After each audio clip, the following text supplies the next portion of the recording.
Gostaríamos então de relembrar um momento muito particular na narrativa evangélica, de uma maneira geral, que foi a entrada triunfante de Jesus em Jerusalém. Após 3 anos de atividades intensas, em que os cegos viram a luz, em que os leprosos foram limpos, em que homens mortos voltaram à vida, em que corações desesperados encontraram rumo, em que as pessoas se convenceram de que haviam conhecido o Príncipe da Paz, a luz do mundo, de que havia um roteiro diferenciado para os que estavam naquele contexto, eis que ele entrou em Jerusalém. As portas abertas para uma festividade única, o povo distribuído pelas ruas, e quando ele entrou, em cima de um pequeno animal, um burrinho de carga, o que se ouviu foram gritos em torno da cidade: Rei de Israel, Filho de Davi. Desde o período em que o rei cantor havia sido o responsável pelas grandes aquisições do Império Judaico. Logo quando o seu filho Salomão assumiu o trono e construiu o templo, Israel viu um momento de glória incomum, para depois disso passar por profundas dificuldades, submetendo-se inclusive à disciplina de outros povos. Nenhuma raça havia sofrido tanto e por tão longo tempo. E todos aguardavam a vinda, o retorno de um descendente da casa de Davi que seria, nas tradições, a libertação de tudo. Futuro esperançoso, quando aquele homem entrou na cidade. Todos correram. Haviam-no reconhecido porque no início de seu apostolado, há 3 anos atrás, ele entrara no templo de Jerusalém. Uma construção exclusiva que representava o átrio dos povos, o equivalente à ágora romana em que todo mundo tinha direito à palavra, hebreu ou não hebreu, em que se podiam discutir todos os assuntos e que eram as portas de entrada para o fluxo e refluxo do conhecimento entre Israel e os outros povos. E os vendilhões? Os judeus mais antigos tentando impedir que os outros falassem. Haviam transformado o átrio do templo numa grande feira para vender quinquilharias. Ele, na primeira vez que chegou em Jerusalém, olhou para aquilo e, com a paz que lhe era peculiar, olhou para aquele contexto e disse respeitosamente: raça de víboras, como ousam impedir a chegada à casa de meu pai? A sua autoridade moral era tanta que os corações se abalaram, foi um corre-corre, o átrio ficou limpo. As pessoas não esqueceram mais disso. E quando ele entrou no templo, muitos dos que moravam em Jerusalém reconheceram aquele homem vigoroso que havia imposto com a sua palavra serena uma autoridade no templo, conquanto não fosse doutor da lei nem sacerdote. E eles compreendiam que estavam diante de uma figura incomum. Rei de Israel. Era assim que eles o saudavam. O povo seguiu, ele adentrou, os discípulos exaltavam porque era a culminância de uma vitória. Aquele reino anunciado finalmente chegara. E todo mundo reconhecia, ele era rei. E eu era amigo do rei. Eu estava ali, ao lado dele. Se era a hora dele, era a minha hora. Era a minha oportunidade. O séquito seguiu. Ele silencioso. Todos exaltados, entraram numa pequena casa para as comemorações da preparação da Páscoa. Os que estavam com ele se sentaram e perguntavam uns aos outros: o reino chegou. O nosso futuro é glorioso. Agora, qual de nós vai ser o maior neste reino? Qual de nós terá direito a melhores privilégios? Qual de nós será reconhecido por seus valores próprios? E discutiam entre si em torno deste assunto. Ele olhou-os com uma sabedoria imensa. Como quem observa crianças que brincam com ideias que não compreendem. E percebendo que a exaltação ganhava proporções imensas, ele recolheu-se à intimidade da casa. Sequer perceberam a sua movimentação, tão entusiasmados que estavam com as proposições de um futuro promissor. Ele pegou um vaso, despiu-se das túnicas que tinha, cingiu-se à maneira de um escravo, um dos mais fundamentais servidores da casa, o escravo que lavava os pés.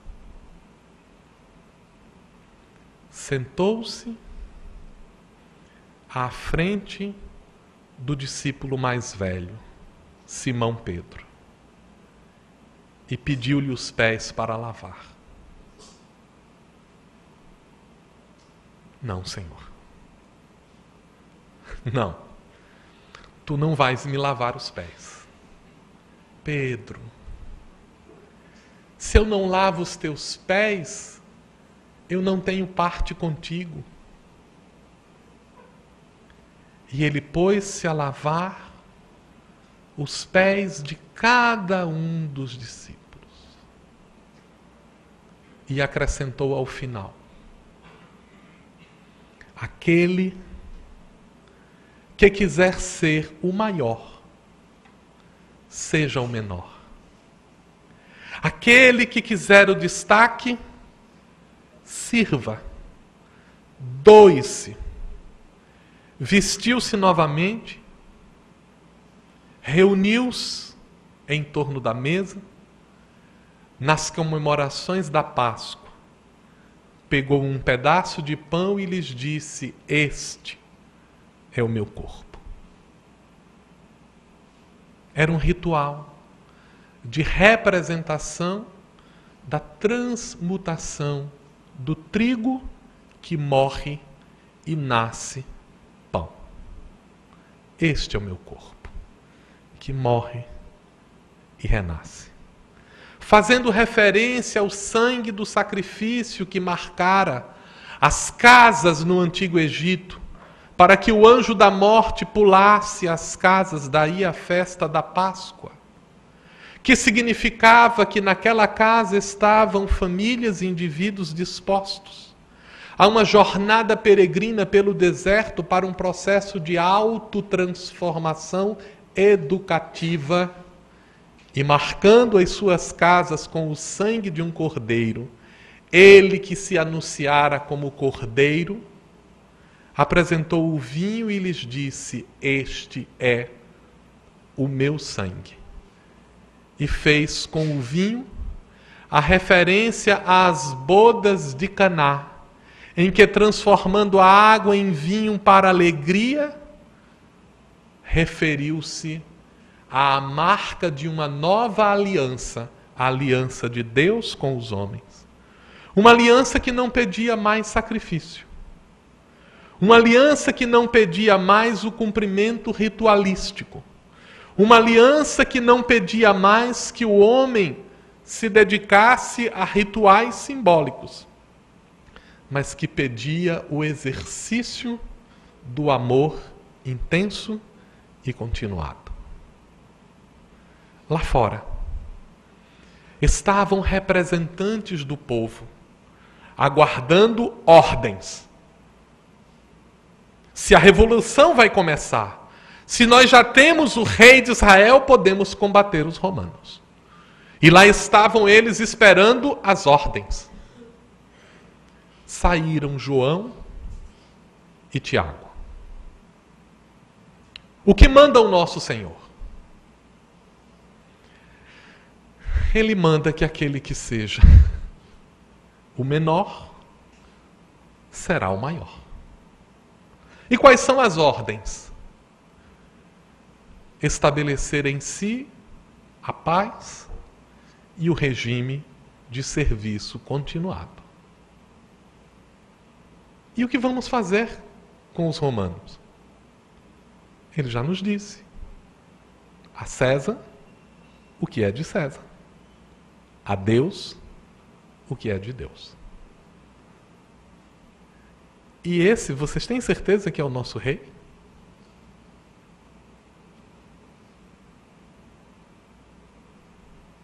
Dispersou-se a multidão. Ele tomou Simão, João, foi para o horto orar, sozinho. Não havia mais multidão.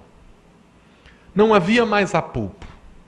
Não haviam mais interesses diferenciados. Estava orando e os discípulos dormiam. Ele os acordou. Não pudesses orar comigo por alguns instantes? De pé. Ele voltou a orar e eles voltaram a dormir. Quando acordaram, aproximava-se Iscariotes. Judas, que era seu discípulo, vinha com o propósito de identificá-lo. Deu-lhe um beijo quando ele perguntou: a que vens, amigo? Ele o beijou e os guardas avançaram para prendê-lo. Pedro, um homem velho, com 3 anos de convivência, ouvindo as narrativas de afeto, de carinho, de amor, puxou uma peixeira e cortou a orelha de um guarda. Eu tenho comigo que Jesus deve ter olhado com isso e dito assim: meu amigo, o que é isso? Essa conversa que a gente teve ao longo dos 3 anos não serviu de nada. Pegou a orelha do guarda e colou de volta no lugar. E disse a Pedro: quem com o ferro fere, com ele será ferido. Eles o amanietaram e levaram até a casa de Pilatos. Pilatos olhou aquela situação e disse assim: este não é um problema meu. Este é um problema dos judeus.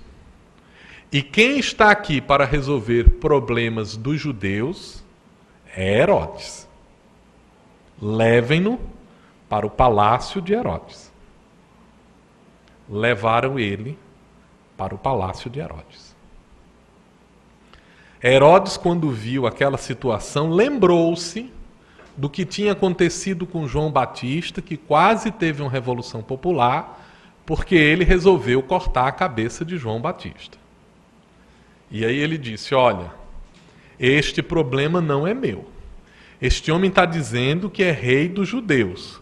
Eu estou aqui como rei dos judeus sob a ordem de Roma.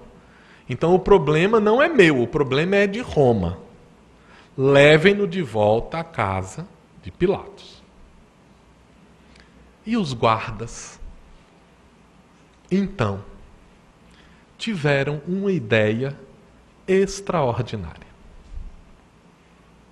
Se estamos diante do rei dos judeus, vamos dar a eles os símbolos do poder.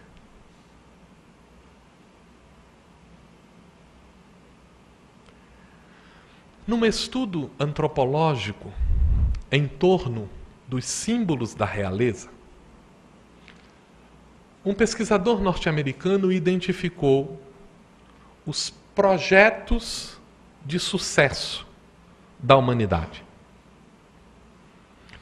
O rei usa uma coroa, que é um distintivo sobre a cabeça em diferentes conotações e por diferentes mecanismos, que representa a conquista de um tipo especial de sucesso diante da vida, o sucesso intelectual.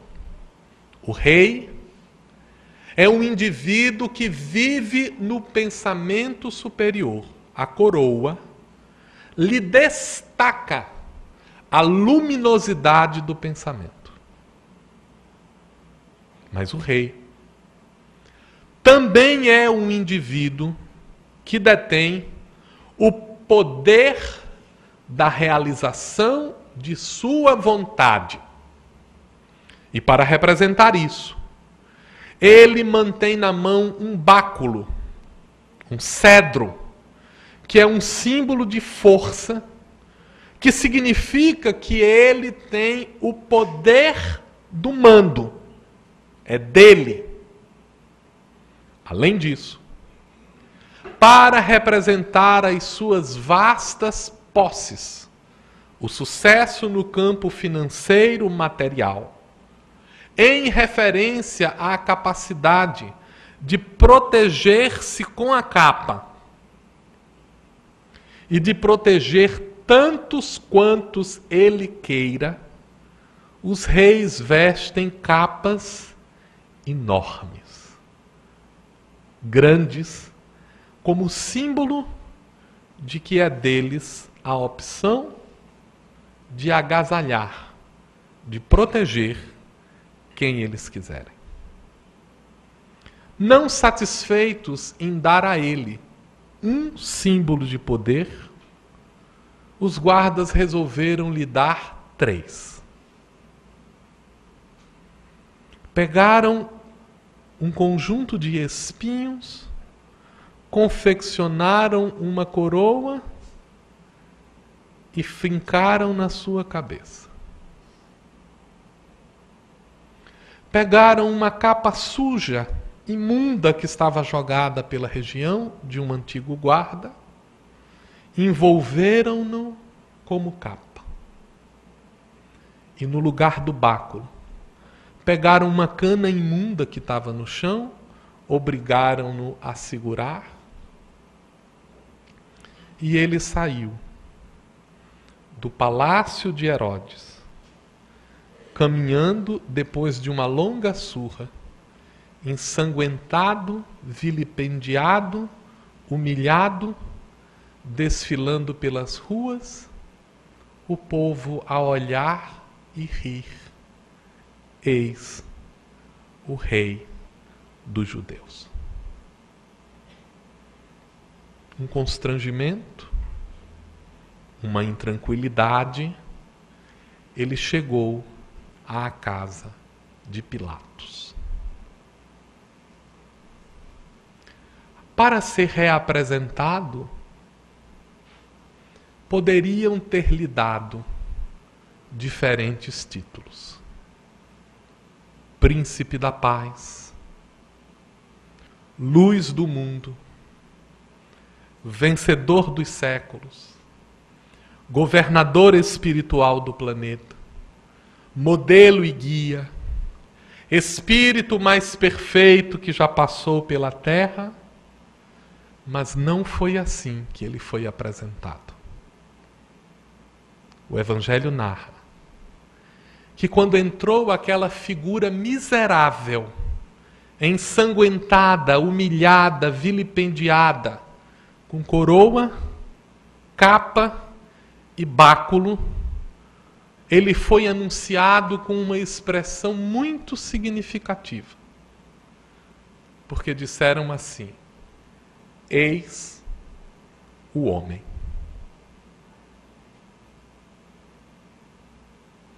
Esta é talvez uma das mais significativas brincadeiras que os evangelistas, sem querer, o fazem. Porque representando um indivíduo de sucesso, um indivíduo que deveria ter alcançado todos os parâmetros de felicidade aos quais nós nos propomos em nossos programas existenciais.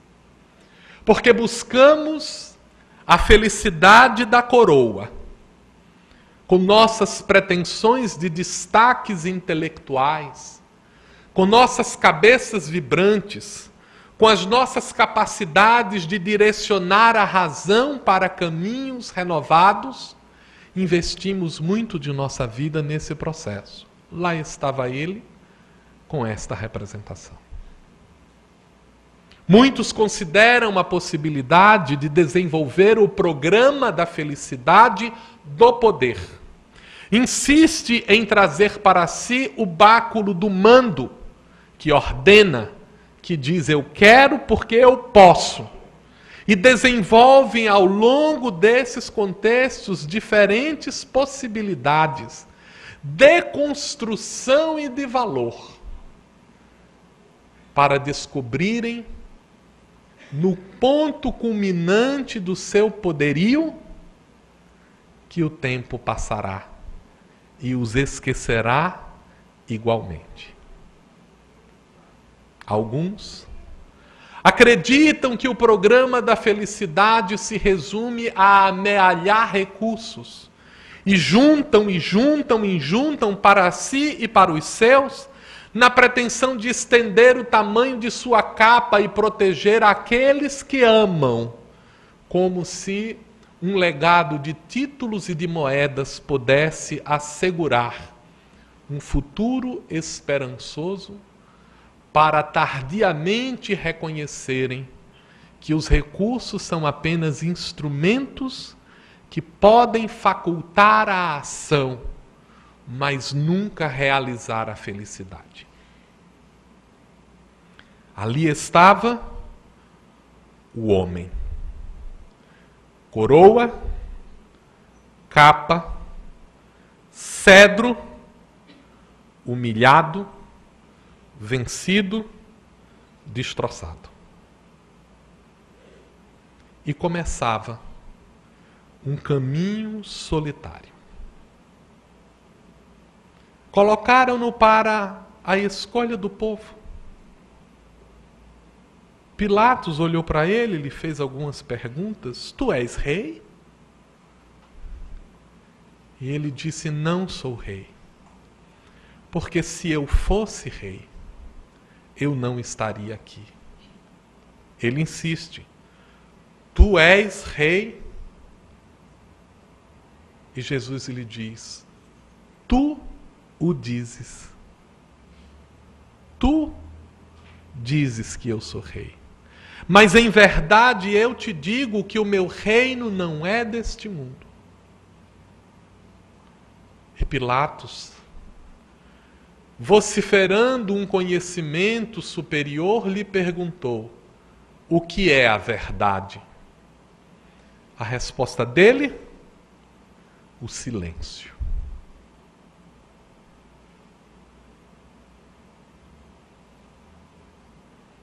Pilatos lavou as mãos. Eu não vejo nada neste homem que o possa condenar. Mas a escolha é de vocês. Na festividade da Páscoa, costumamos libertar um malfeitor. Vocês preferem o rei dos judeus ou querem o malfeitor Barrabás? Ambos se chamavam Jesus. o povo gritou: o filho de ninguém. Filho de ninguém é uma expressão que se constrói em hebraico dizendo bar, filho, rabás, ninguém. Filho de ninguém. Nós escolhemos Jesus, Barrabás. Jesus, o filho de ninguém, o outro. Libertaram-no e com este a morte pela cruz.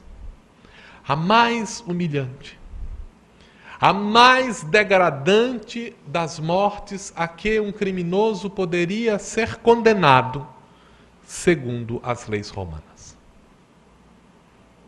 Ele seguiu, caminhando sem rumo, coração firme, sereno, tranquilo, em todos os recantos do caminho. Ali estava a figura do homem, simbolizado, aflito, solitário, numa jornada de construção particular. Chegando ao Gólgota, Monte da Caveira, porque tinha um formato de um crânio, começaram a apregoá-lo à cruz, e enquanto lhe atiçavam mordaças às mãos, para que o prego pudesse ser colocado no entrepunhos, varando a ossatura da mão, do antebraço, para fixá-lo à cruz que se erguia, os guardas brincavam. Não é este o Filho de Deus? Não é este o Príncipe da Paz? Não é este o Senhor dos exércitos dos anjos? Pois que mande que o céu se abra e os anjos venham em seu socorro. E quantos de nós, ainda na atualidade, lendo sobre o quadro, não esperamos um final majestoso destes hollywoodianos em que o céu se abre, o próprio Gabriel aparece com uma lança flamejante, os exércitos de anjos, como Légolas modernos, cheios de flechas, atirando a torto e a direito para libertar o libertador do mundo. Viva! Era assim que Jesus mostraria o poder que ele tem. Nada disso. O céu permanecia silencioso. Ele, em silêncio. A primeira coisa que disse quando olhou sua mãe que chorava ao lado de João: mãe, esse que está do teu lado é o teu novo filho. Filho, essa que está do teu lado é a tua nova mãe. Depois olhou para os povos, vendo o apulpo, olhou para o céu. O termo que designa pai e professor em hebraico é a palavra que tem o mesmo significado. Então nós não sabemos direito se ele disse: Pai, perdoa-os porque não sabem o que fazem, ou se ele teria dito: Professor, perdoa-os porque eles não sabem o que fazem. Mas o fato é que ele olhava para as crianças que estavam ali na frente e diziam: meus amigos, não é isso. Ainda não. Os discípulos estavam desesperados. Acabou-se. Agora não tem mais nada a fazer. 3 anos de grandiosidade acabavam-se ali. Encerrou. Falha geral. O projeto do reino foi por água abaixo. O homem está ali pronto para ser morto. O pensamento comum, dito e o não dito. Ele olhou para aquelas pessoas, deve ter pensado na sua intimidade: meus amigos, vocês ainda não entenderam, não é? Deixa eu tentar lembrar para vocês. Existe um salmo muito comum de conhecimento de todos aqueles que esperam o novo Messias. Um salmo cantado pelo rei Davi, o de número 19, o de número 22, que prepara o 23. E o salmo começa assim: Eloi, Eloi, lama sabachthani. Deus meu, por que me abandonastes? Os evangelistas só registraram as primeiras frases, porque o salmo era tão conhecido que bastava a referência do início dele. Mas o prosseguimento dele diz algo como: quando eu achava que estava entregue a mim mesmo, era o teu amparo que me fortalecia. Quando eu não entendia as adversidades do mundo, era o teu carinho que me preparava, como os meus antigos desesperados no deserto, caminhando sem rumo, e a tua fortaleza os levava a uma jornada peregrina de educação e formação. O Senhor é o meu pastor e não me faltará. Está comigo o tempo inteiro. Ainda que eu ande no vale da sombra e da morte, nada temerei, porque Deus está comigo. Todos tremeram, porque sabiam o que ele estava dizendo. Enquanto os próprios discípulos estavam desesperados, sem propósito, quando a população, os que foram curados, os que foram libertados, os que retornaram à vida, os que estavam de olhos abertos por suas mãos, os que estavam de pele limpa porque ele os havia curado, haviam se dispersado achando que tudo estava acabado. Ele se mantinha sereno, agradecendo a Deus pelas experiências da vida. E um ladrão que estava ao lado, reconhecendo a grandeza daquele momento, olhou para ele e lhe disse: Senhor, quando entrares no teu reino, lembra-te de mim. Lembra-te de mim. Eu confio em ti. Eu entendo isso que estás passando. Ele sorriu, deve ter pensado: o meu reino é o reino de meu Pai.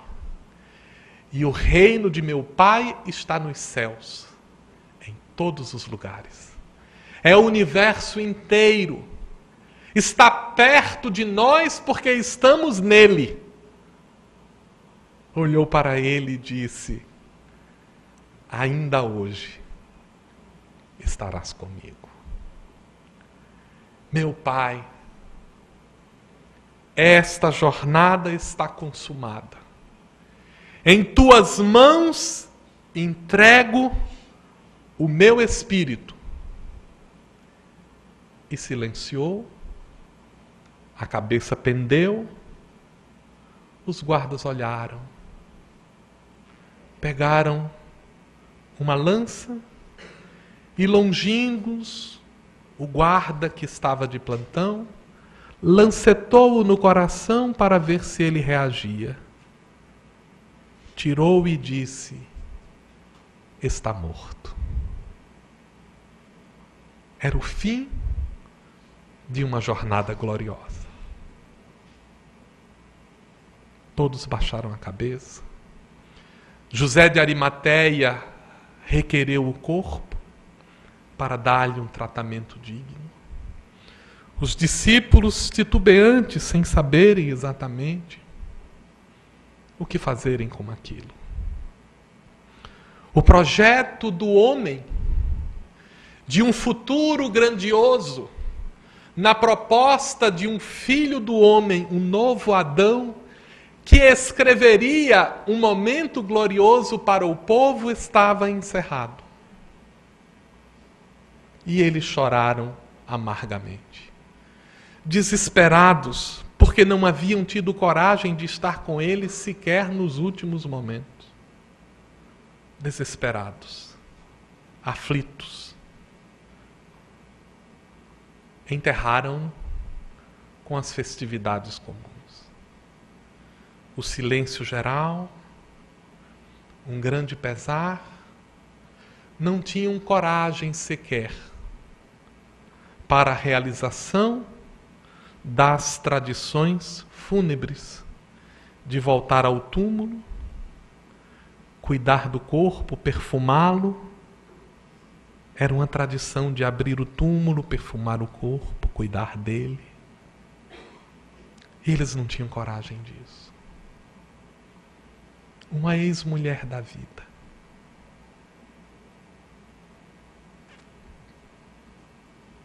que havia sido tocada pela profundidade do seu amor, trouxe para si a obrigação de cuidar do seu corpo. Ela pegou os perfumes, convidou alguns companheiros. Eles disseram não. Ele está morto. E eu não tenho coragem de seguir até lá. Ela recolheu-os, guardou-os para si e seguiu para o túmulo, para as obrigações fúnebres que eram da família.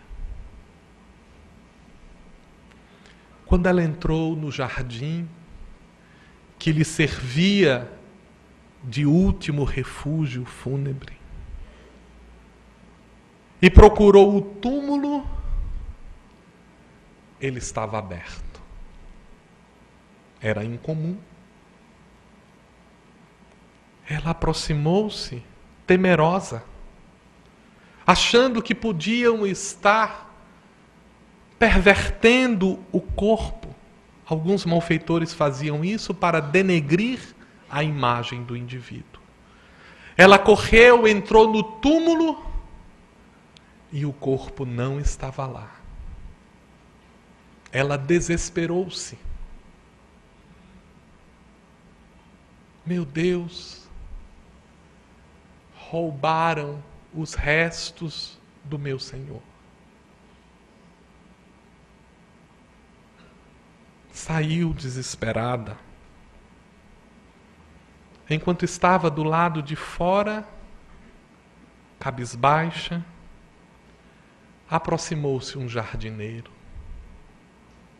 altivo, sereno,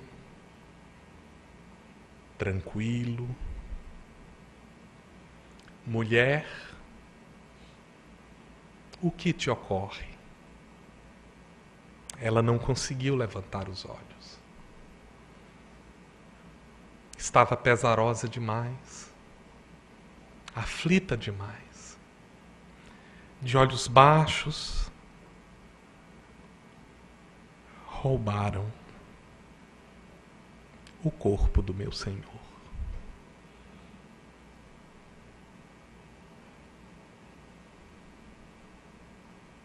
O jardineiro sorriu, pousou nela um olhar que a eternidade deve ter registrado. Dirigiu-se para ela em palavras muito respeitosas e conhecidas. Maria. Ela ergueu os olhos. Rabi. Sou eu, Maria. O Senhor está vivo. A morte não existe, minha filha. A morte é uma circunstância do corpo. E eu não vim falar das matérias do corpo. Eu vim para que todos tenham vida e vida em abundância. E a vida não é um fenômeno que começa no nascimento e termina no túmulo. A vida é um fenômeno que antecede às portas do nascimento e prossegue para além do túmulo. Vai, Maria. Vai e anuncia aos meus companheiros que eu estou vivo. Ela correu. Correu para onde estavam os companheiros reunidos. Entrou desesperada, como só as mulheres sabem fazer. Ele está vivo! Eu acredito que se Jesus tivesse aparecido para um homem, ainda hoje a gente não saberia. Ela correu e anunciou: ele está vivo! Quem? O nosso mestre está vivo. Mulher, ele morreu. Não! Ele não morreu. Eu estive com ele. Mulher, é o teu desespero, é a tua angústia. Estás sendo vítima de uma ilusão? Não. Ele está vivo. Ele falou comigo. Maria aproximou-se dela, olhou-a fixamente nos olhos. Sim, mãe, ele está vivo. Ela sorriu. Ele está vivo. Ele está vivo, mãe. O burburinho começou, a mulher enlouqueceu. Aconteceu alguma coisa? Roubaram o corpo? Alguma coisa de ruim está acontecendo. É melhor que tenhamos cuidado. Cuidado com o nosso futuro, porque se roubaram o corpo, eles virão em busca de nós. Fechemos a casa. É melhor que nós nos protejamos do que está acontecendo. Fecharam a casa em que estavam. Temor, angústia, aflição e, de repente, com as portas fechadas, as janelas afiveladas, uma voz se fez ouvir. A paz esteja convosco. Ninguém poderia ter aquela voz. Ninguém poderia ter aquela serenidade. Ninguém poderia ter aquele acalanto efetivo. A voz da imortalidade ressoava, dizendo aos homens que os apelos da felicidade transitória que se configura em tentativas de experiências de atendimento aos desejos com o prazer passam. Que as conquistas de atendimento dos interesses psicológicos na procura da felicidade e da alegria passam. E que os verdadeiros elementos construtores da felicidade indizível dos que alcançam a compreensão do sentido da vida, a verdadeira felicidade não era deste mundo. Não era deste mundo porque não poderia realizar-se aqui, mas porque não estava contida e limitada às experiências que aqui acontecem. Era uma conquista do espírito imortal, que se edificava no conjunto das experiências e engrandecido pelos valores da experiência imortal, voltava para dizer aos homens temerosos do seu futuro: a paz seja convosco.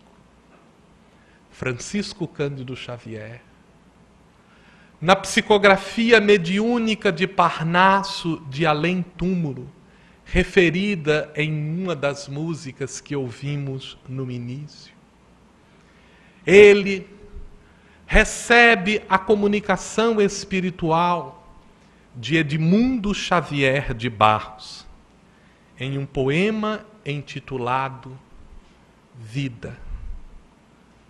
Não há paz, não o fim.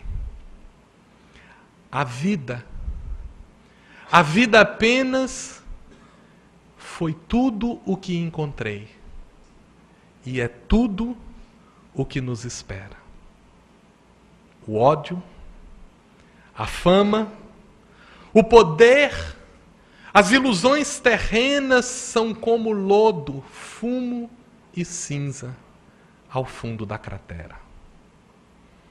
Esvair-se-ão as vaidades, os júbilos, as penas, a alegria que exalta, a dor que regenera, continuam vibrando, porém, numa outra esfera. Morte, desvenda à terra os planos que descobres. Fala de tua luz aos mais vis, aos mais nobres. Renova o coração do mundo impenitente. Dize aos homens sem Deus nos círculos escuros que para além do gelo atroz que te reveste os muros, há vida. Há sempre a vida, porque há a vida eternamente. Homens, irmãos a quem amamos, nós vos convocamos, dizem os Espíritos, a uma nova reflexão, há uma mudança no ponto de vista para além dos limites que a experiência transitória da carne nos traz. No século XVII, prometemos a nós mesmos que construiríamos um conhecimento capaz de nos libertar pelo poder da tecnologia que construiríamos. Francis Bacon solicitou no seu novo organo, numa nova proposta de conhecimento para o mundo, que o conhecimento era o caminho da nossa salvação. E nós desvendamos a intimidade da matéria, exploramos o espaço, botamos um pé na Lua, uma sonda em Marte. Decodificamos o segredo da genética na existência. Curamos doenças, fizemos alterações, criamos novos materiais.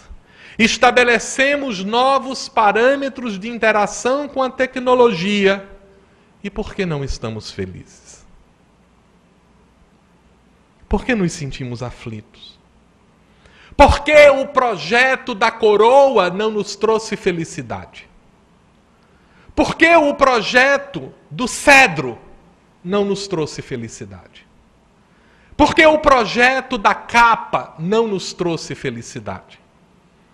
Porque esses instrumentos podem nos trazer prazer, podem nos trazer alegria, mas não podem construir a felicidade. Porque a felicidade é uma aspiração da alma que se projeta para além dos limites da morte, porque reflete uma necessidade do coração. E quando a terra se transformou num imenso senado de alegria de prazer, de tecnologia, de constrangimento, contrastando com a fome, com a miséria, com o desespero, com a angústia, com a solidão, nós estamos novamente fechados, com medo do que pode acontecer. E mais uma vez, a brisa suave invade os corações humanos, recordando-nos da construção de valores verdadeiros, que não pedem crença, que pedem ação. Não confiemos num Cristo distante pregado na cruz. Confiemos na figura do Mestre que soube viver e convidar-nos a amar.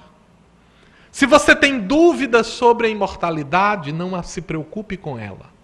Ame o seu filho que está do lado. Cuide dele. Faça o seu melhor em tudo o que você está fazendo. E você encontrará significado na vida, e aquilo que lhe era apenas prazer transformar-se-á em alegria. E a alegria ensaiará os recursos da verdadeira felicidade. Em meio ao desespero que ainda nos encontramos, recordemo-nos. Jesus adentra em nossas casas. Adentra no mundo desesperados para prometer ao homem um futuro de felicidade, resumindo-o em uma única recomendação: a paz seja convosco. E eles disseram: o nosso Mestre vive. O nosso Mestre vive. A paz seja convosco.